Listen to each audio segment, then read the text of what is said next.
Boa noite a todos. Estamos iniciando mais um estudo do Livro dos Espíritos. Estudo este realizado pela Sociedade Espírita Obreiro do Senhor, de Curitiba, Paraná. E hoje nós estamos no nosso estudo 25.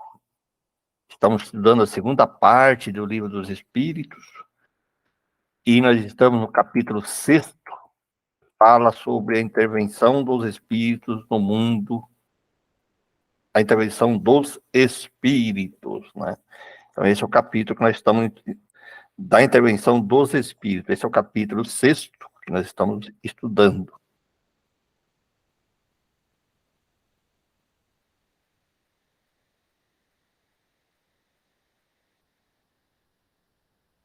Então, dando continuidade ao nosso estudo, né?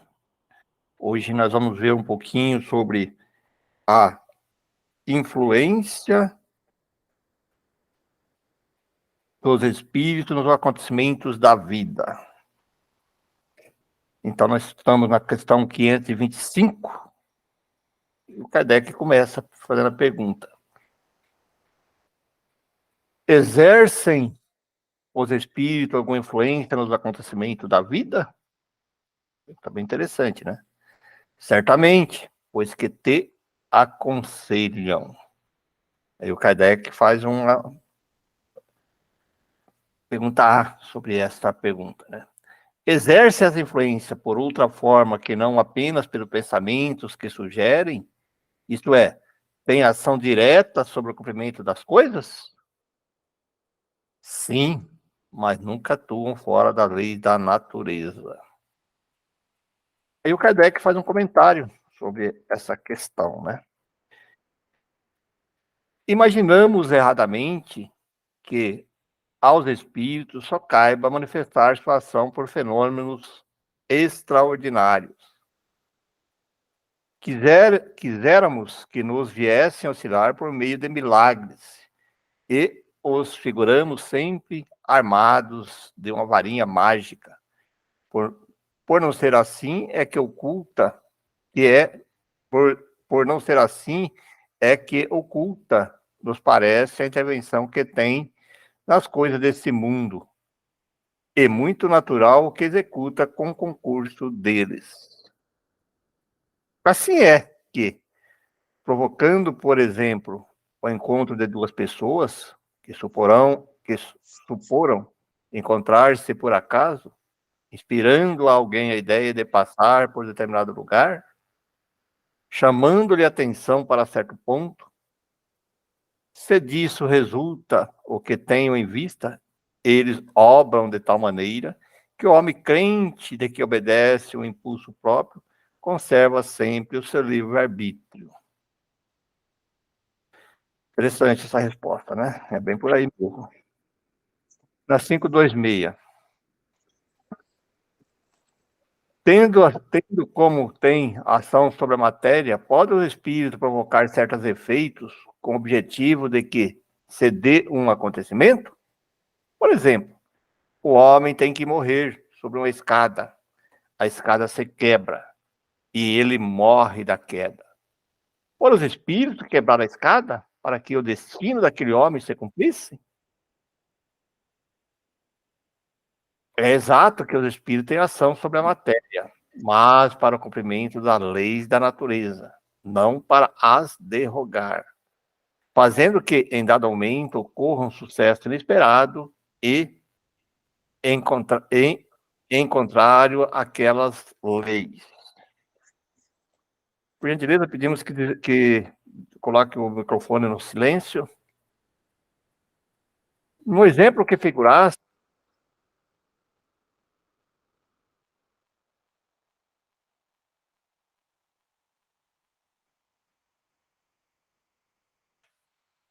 estão dando continuidade. No exemplo que figuraste, a escada se quebrou porque se achava podre, ou por não ser bastante forte para suportar o peso de um homem.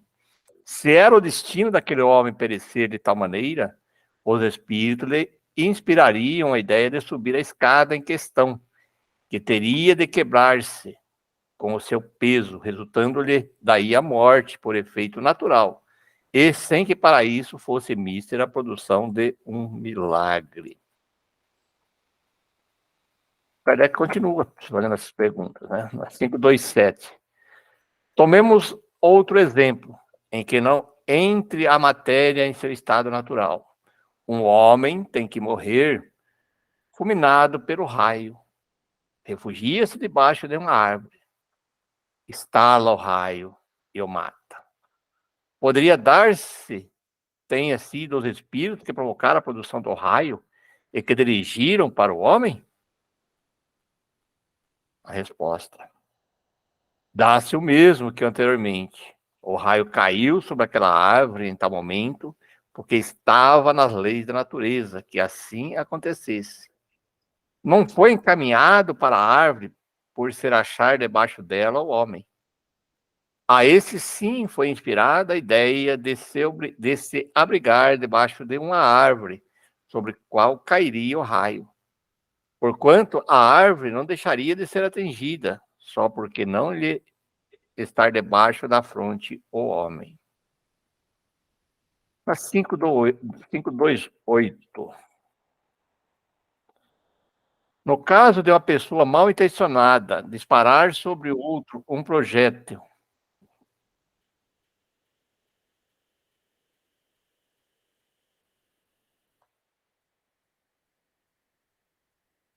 vou repetir a pergunta. 528. No caso de uma pessoa mal intencionada disparar sobre outra um projétil que apenas lhe passe perto, sem atingir, poderá ter sucedido que um espírito bondoso haja desviado o projeto?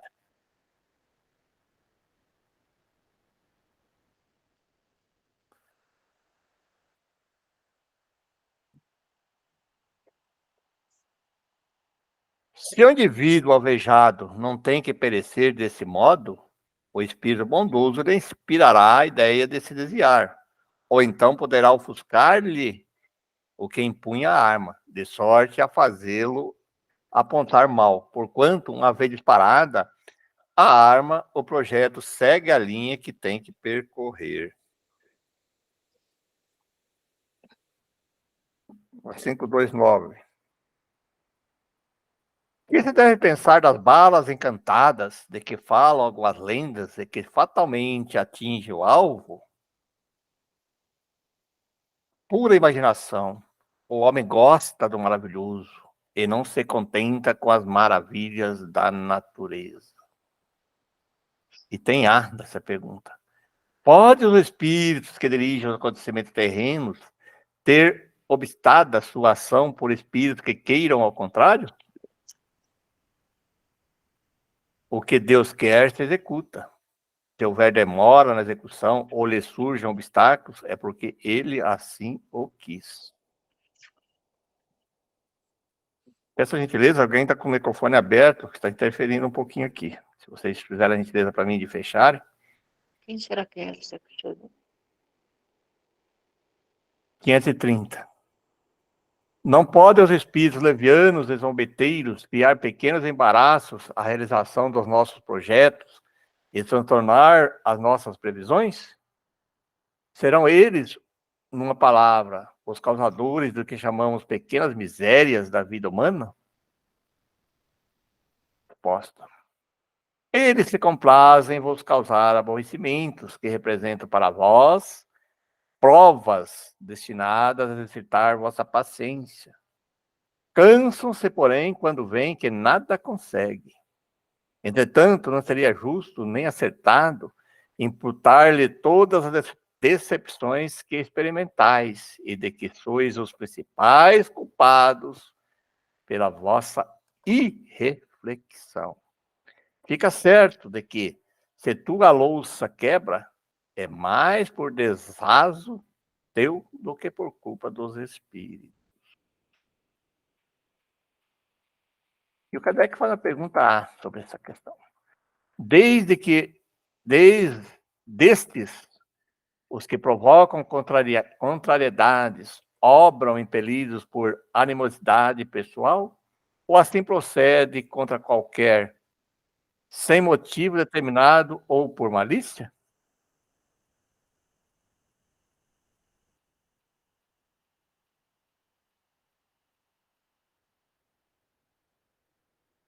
Por uma e outra coisa. Às vezes os que assim vos molestam são inimigos que granjeastes nessa ou em precedentes de existência. De outras vezes, nenhum motivo há.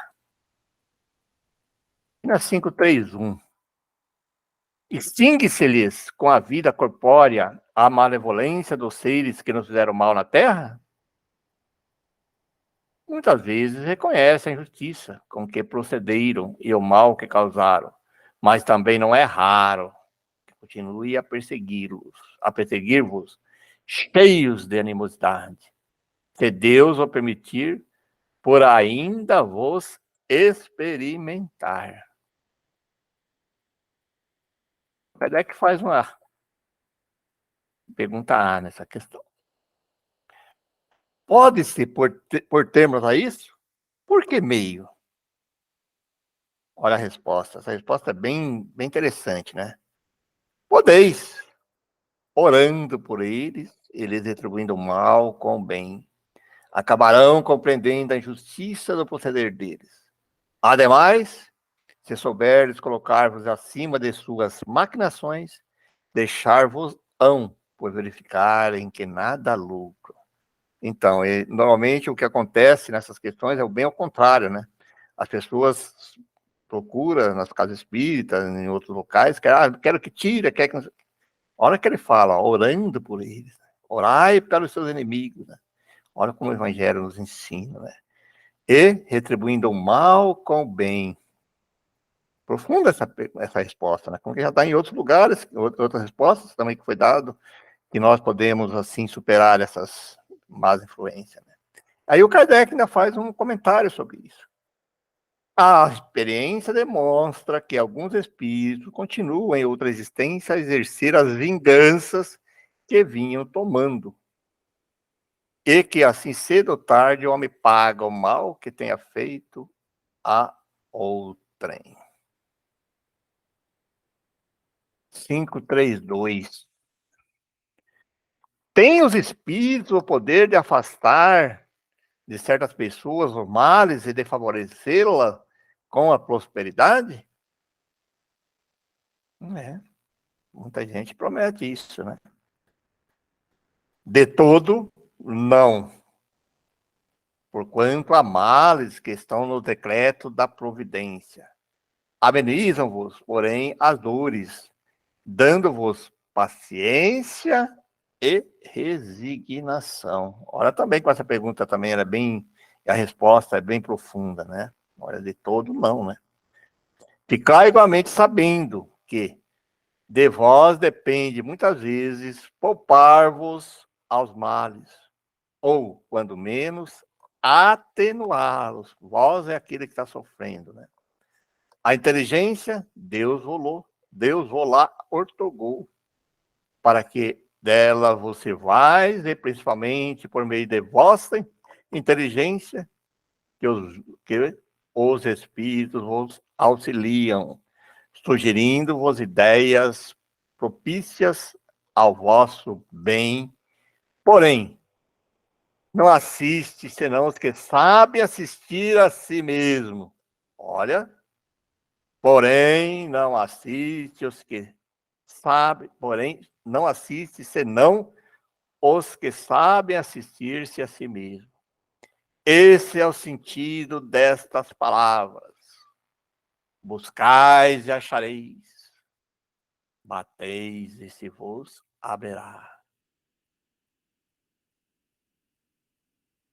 Sabei ainda que nem sempre é o mal o que vos parece ser. Frequentemente, do que considerais um mal, sairá um bem muito maior. Quase nunca compreendeis isso, porque só atentais no momento presente ou na vossa própria pessoa.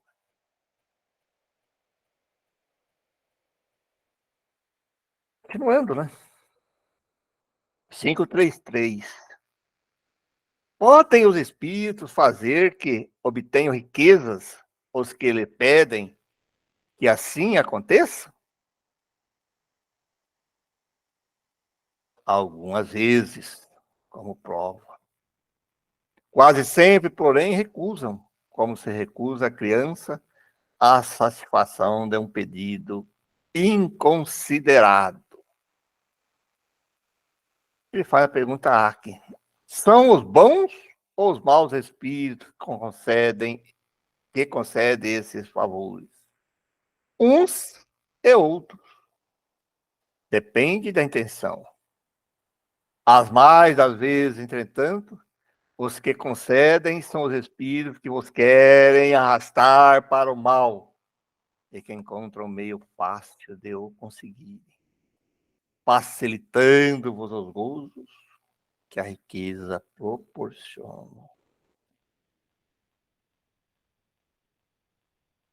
A 534.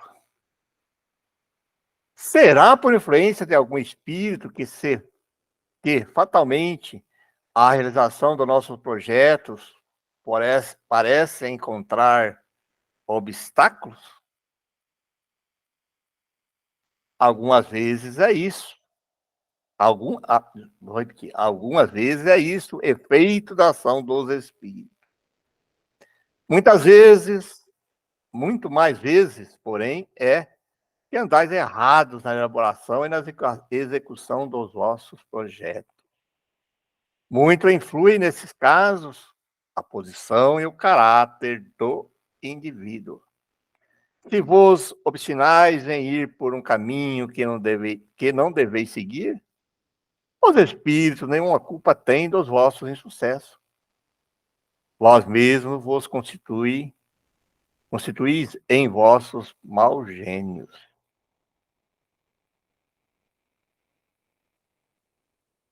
Profunda essas respostas, né? E as perguntas também. Quando algo de venturoso nos sucede, é ao Espírito, nosso protetor, que devemos agradecê-lo?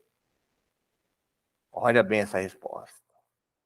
Agradeceis primeiramente a Deus, sem cuja permissão nada se faz. Depois aos bons espíritos, que foram os agentes da sua vontade. E sucederia se nós esquecêssemos de agradecer?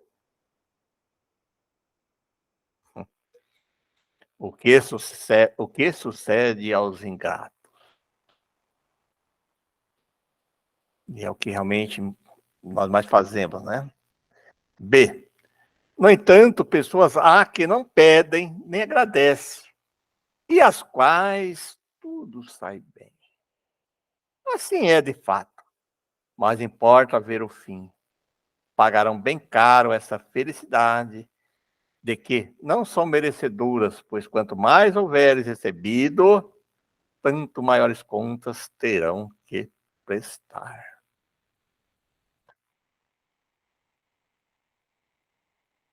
E agora, dando continuidade sobre essa questão da intervenção dos espíritos,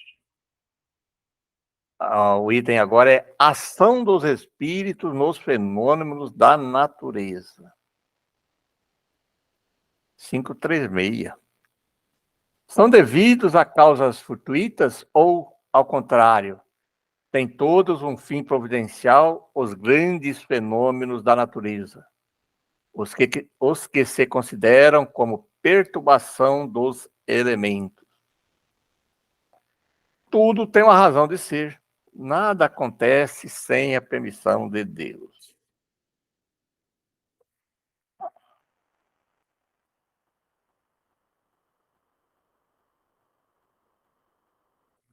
Acho que eu pulei um aqui. Objetivam sempre o homem esses fenômenos? Às vezes, tem como imediata razão de ser o homem. Na maioria dos casos, entretanto, tem por único motivo o restabelecimento do equilíbrio e da harmonia das forças físicas da natureza. Até alguns estudos aí que a gente, o pessoal que estuda essas questões energéticas, né, do pessoal espiritualista, né, os espíritas, inclusive, dizem que as tempestades, as próprias obras de André Luiz comentam alguma coisa sobre isso, né? Que as tempestades de raios, elas têm os ventos e a tempestade de raios têm o objetivo aí de eliminar os miasmas energéticos que fica na psicosfera, né? Mais ou menos nesse sentido que ele está falando, né? B. Concebemos perfeitamente que a vontade de Deus seja a causa primária nisso, como em tudo. Porém, sabendo que os espíritos exercem ação sobre a matéria, que são os agentes da vontade de Deus, perguntamos se alguns dentre eles não exercerão certa influência sobre os elementos para os agitar, acalmar ou dirigir. Evidentemente, nem poderia ser de outro modo. Deus não exerce ação direta sobre a matéria. Ele encontra agentes dedicados em todos os graus da escala do mundo.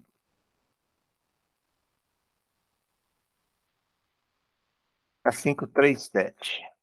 A mitologia dos antigos se afundava inteiramente em ideias espíritas, com a única diferença de que consideravam os espíritos como divindades. Representavam esses deuses ou esses espíritos com atribuições especiais. Assim, um era o encarregado dos ventos, outro do raio, outros de presidir o fenômeno da vegetação, etc. Semelhante crença é totalmente destituída de fundamento? Tampouco. Destituída é de fundamento, que ainda está muito aquém da verdade.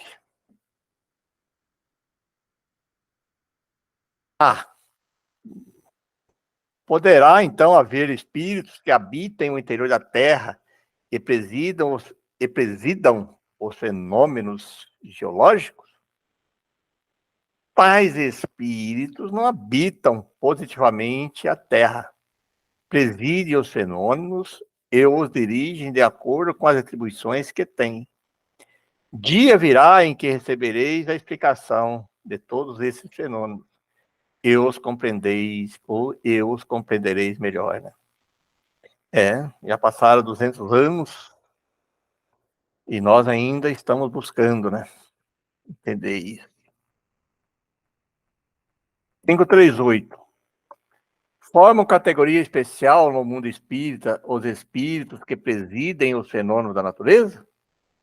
Serão seres à parte ou espíritos que foram encarnados como nós?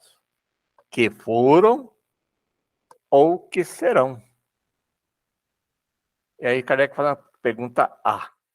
Pertencem esses espíritos a ordens superiores ou às inferiores da hierarquia espírita? E a resposta aqui.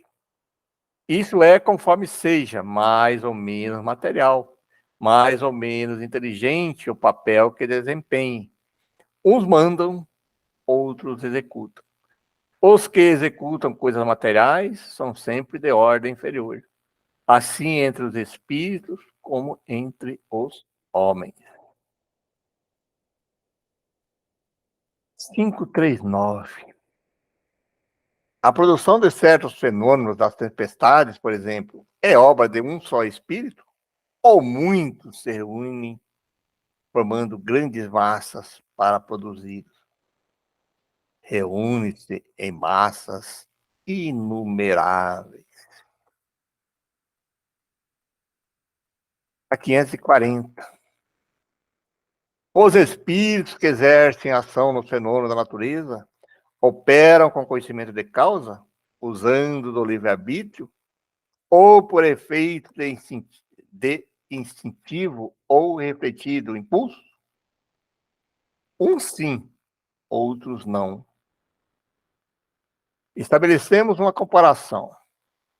Considera esses miríades de animais que pouco a pouco fazem emergir no mar ilhas e arquipélagos.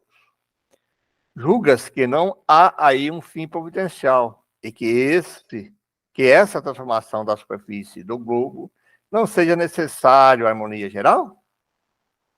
Entretanto, são animais de ínfima ordem que executam essas obras, provendo as suas necessidades e sem suspeitarem de que são instrumentos de Deus.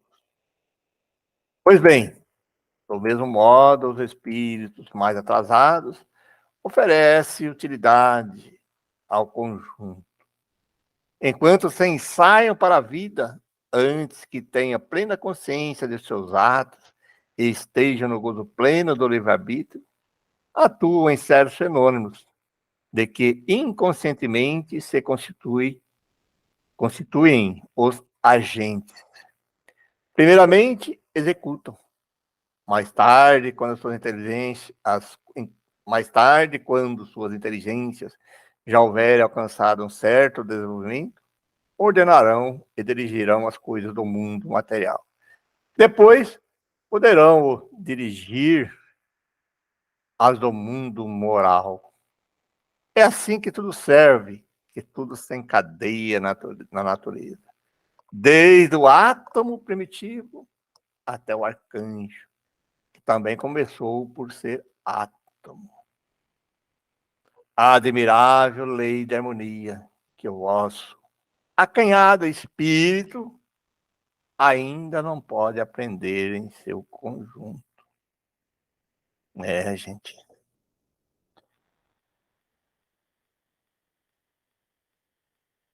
E agora ele entra com outro título, né?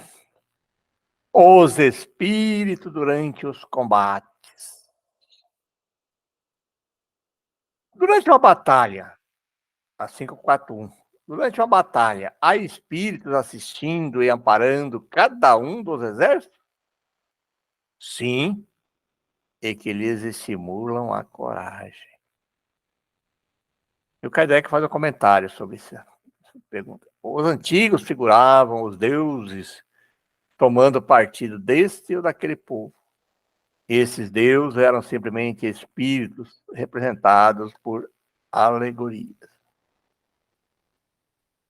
E o Kardec continua perguntando, porque é um tema bem interessante, né? Porque a primeira pergunta fala, poxa, mas como? Uma guerra? Como que vai ter espíritos, né, ajudando, né? E aí, na 542, ele vai fazendo exatamente essa pergunta. Ó. Entretanto, numa guerra, a justiça sempre... Vou repetir. Entretanto, numa guerra, a justiça sempre de um dos lados, como pode haver espíritos que tomem o partido dos que batem por uma causa injusta.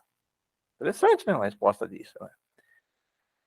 Bem sabeis haver espíritos que só se comprazem na discórdia e na destruição. Para esses, a guerra é a guerra. A justiça da causa pouco os preocupa.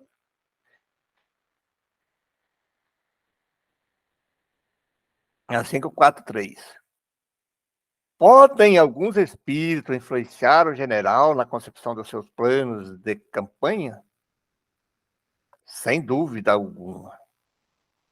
Podem influenciá-lo nesse sentido, como com relação a todas as concepções.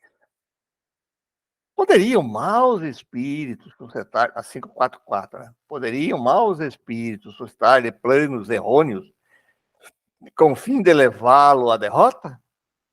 Podem, mas não tem ele o livre-arbítrio. Se não tiver critério bastante para distinguir uma ideia falsa, sofrerá as consequências, e melhor faria se obedecesse em vez de comandar. 545. Pode algumas vezes o general ser guiado por uma espécie de dupla vista ou por uma visão intuitiva que lhe mostre de antemão o resultado de seus planos? Isso se dá a miúde com o homem de gênio. É o que ele chama inspiração, e o que faz que obre com uma espécie de certeza. Essa inspiração lhe vem dos espíritos que se dirigem, dos espíritos que o dirigem, os quais se aproveitam das faculdades de que o vem dotado.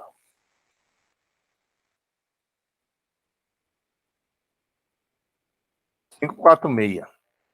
No tumulto dos combates que se passa com os espíritos que sucumbem, continuam após a morte a interessar-se pela batalha? Alguns continuam a interessar-se, outros se afastam. Aí o Kardec faz um comentário. Você pergunta.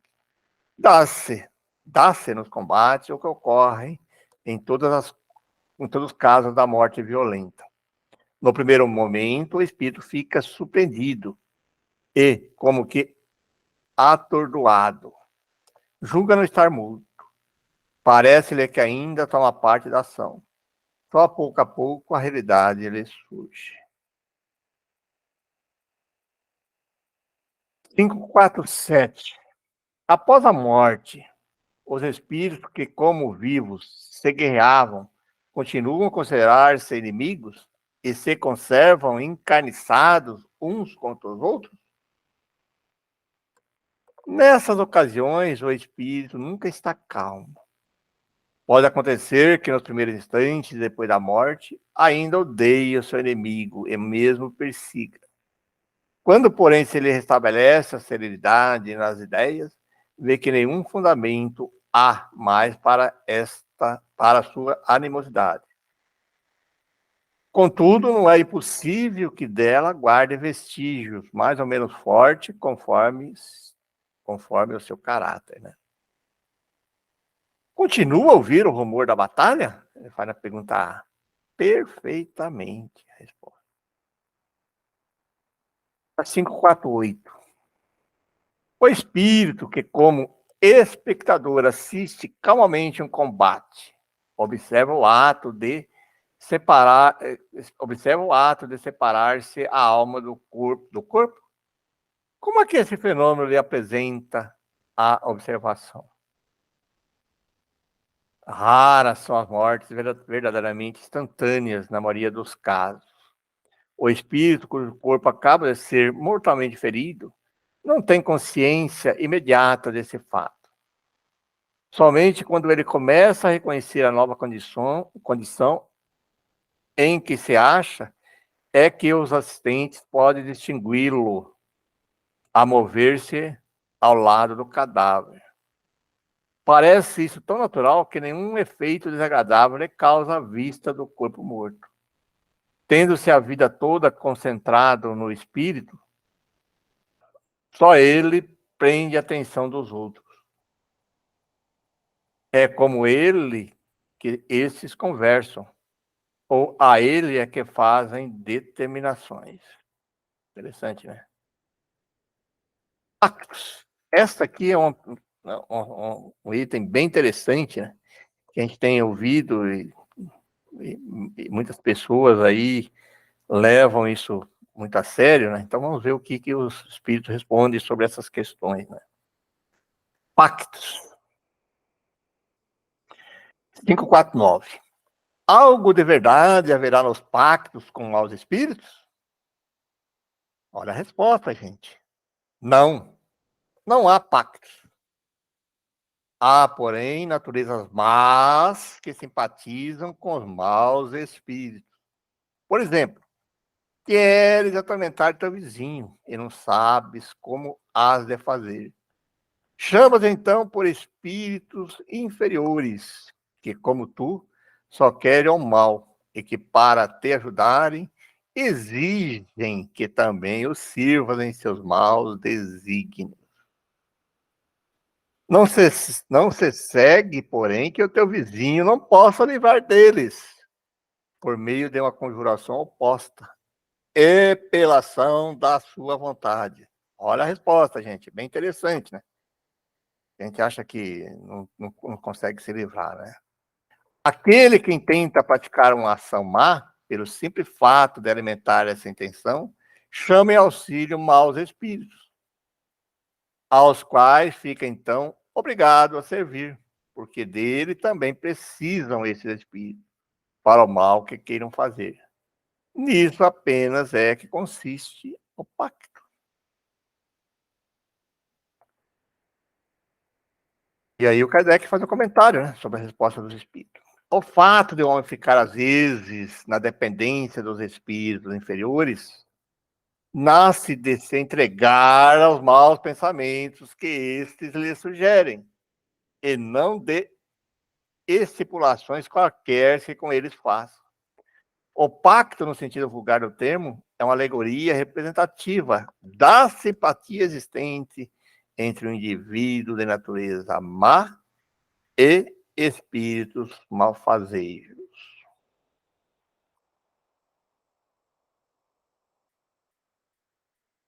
Continua sobre esse tema, né, na 550.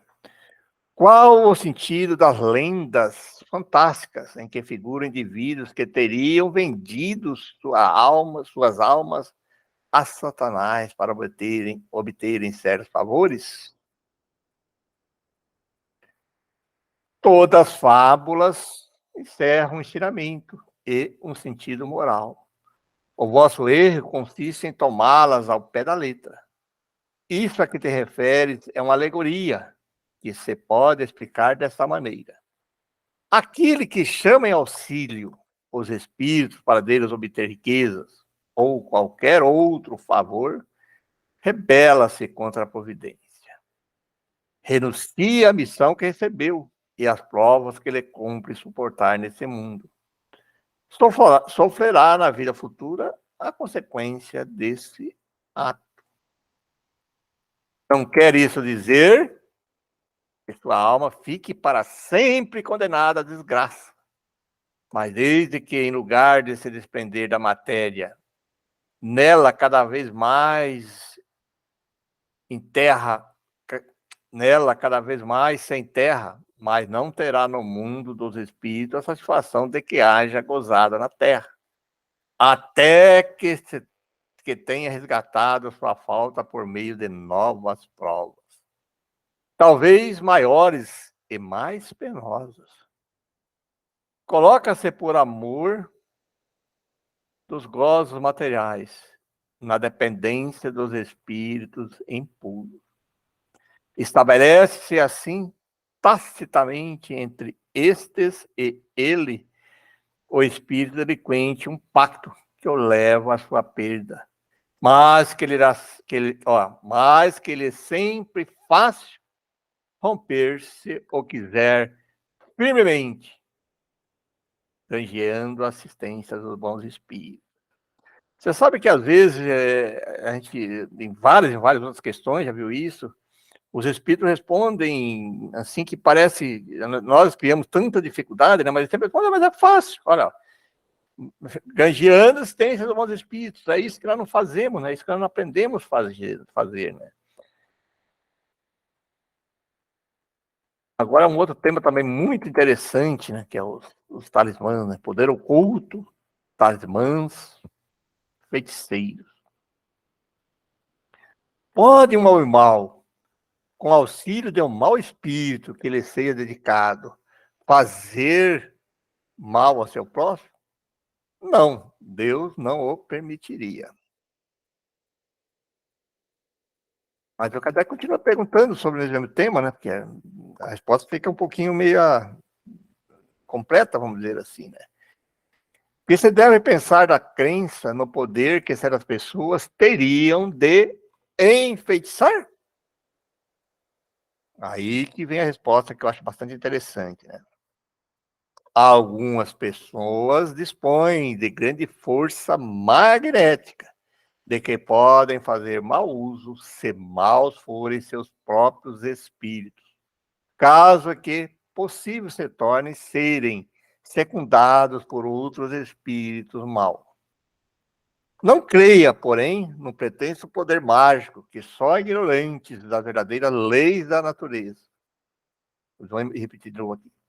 Não creia, porém, num pretenso poder mágico que só existe na imaginação de criaturas supersticiosas, ignorantes das verdadeiras leis da natureza. Os fatos que citam como prova da existência desse poder são fatos natural, mal observados e, sobretudo, mal compreendidos. Que efeito, 553, que efeito pode produzir fórmulas e práticas mediante as quais pessoas há que pretende dispor do concurso dos espíritos? Olha a resposta. O efeito de torná-las ridículas, se procedem de boa fé. No caso contrário, são tratantes que merecem castigo. Todas as fórmulas são meras charlatanaria. Não há palavra sacramental, nenhuma, nenhum sinal cabalístico, nem talismã, que tenha qualquer ação sobre os espíritos, porquanto estes só são atraídos pelos pensamentos. Olha aí agora, só são atraídos pelo pensamento e não pelas coisas materiais. E o Kardec, como sempre, né, ele gosta de, vamos dizer assim, de esmiuçar o mais possível as questões, né? Ele faz no ar. Mas não é exato que alguns espíritos têm ditado eles próprios fórmulas cabalísticas? Efetivamente, espíritos há que indicam sinais, palavras estranhas, ou prescrevem práticas de atos por meio das quais se fazem os chamados conjuros. Fiscais certos, porém, de que são espíritos que de vós outros escarnecem e zombam da vossa credulidade. A 554. Não pode aquele que, com ou sem razão, confia no que chama a virtude de um talismã, atrair um espírito por efeito mesmo dessa confiança, visto que, então, o que atua é o pensamento, não passando o talismã de um sinal que apenas auxilia a concentração? Essa resposta é bem interessante e é essa que eu sempre gosto, né? É verdade, mas da pureza da intenção e das elevações dos sentimentos depende a natureza do espírito que é atraído. Ora, muito raramente aquele que seja bastante simplório para acreditar na virtude de um talismã deixará de colimar um fim mais material do que moral.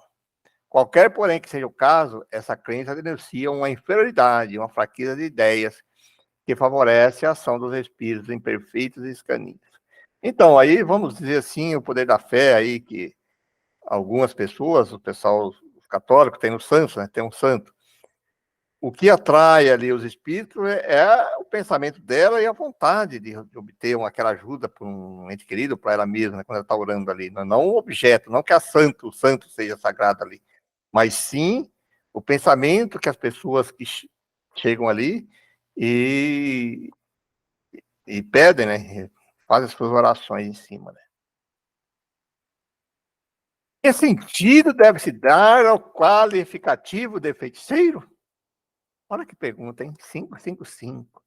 Que sentido deve-se dar ao qualificativo de feiticeiro? Aqueles que chamais de feiticeiros são pessoas que, quando de boa fé, gozam de certas faculdades, como seja força magnética ou dupla vista. Então, como fazem coisas geralmente incompreensíveis, são tidas por dotadas de um poder sobrenatural. Os vossos sábios não têm passado muitas vezes por feiticeiros aos olhos dos ignorantes?